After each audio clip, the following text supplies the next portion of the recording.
আমাদের জেনে রাখা দরকার, এই সোনার বাংলাদেশ এই পৃথিবীতে একটাই আছে। বিশ্বের ক্ষমতাধর রাষ্ট্রগুলো এই পৃথিবীতে তাদের শক্তি দেখানোর জন্য আমার সোনার বাংলাকে বারবার ইউজ করতে চায়। তাদের জেনে রাখা দরকার, আমরা 1952 এই বাংলার জন্য রক্ত দিয়েছি। তাদের জেনে রাখা দরকার, আমরা 1971 এই বাংলার জমিন টাকা দিয়ে কেনা হয় নাই, রক্ত দিয়ে কেনা হয়েছে। আজকেও যদি এই বাংলায় চোখ তোলে, আমরা ওই চোখ উপড়ে নেওয়ার জন্য 1000 টন রক্ত দিতে রাজি আছি। আমার শাহজালালের এই দেশ, শাহপরানের এই দেশ, 360 বারে আউলিয়ার এই দেশে একটাই ইতিহাস রচনা হবে, খানজাহান আলীর ইতিহাস, শাহজালালের ইতিহাস, শাহপরানের ইতিহাস, শাহ আমানতের ইতিহাস।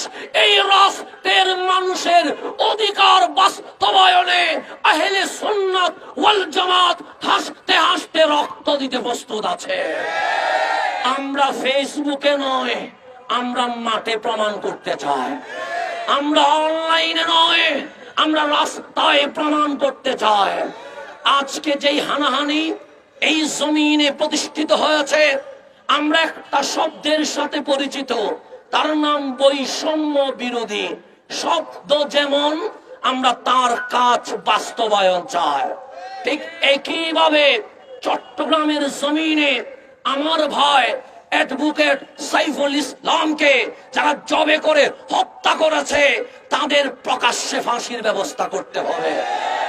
একইভাবে চট্টগ্রামের মসজিদে যারা পাথর মেরেছে, তাদেরকে বিচারের আওতায় আনতে হবে। একইভাবে যারা মুর্শিদপুরে আগুন দিয়েছে, তাদেরকেও বিচারের আওতায় আনতে হবে। তারা এই বাংলায় সাম্প্রদায়িক দাঙ্গা হাঙ্গামা প্রতিষ্ঠিত করেছে, তাদের চিহ্নিত করতে হবে। কারা ধর্মে ধর্মে মারামারি সৃষ্টি করেছে, তাদেরকে জাতির সামনে চিহ্নিত করতে হবে।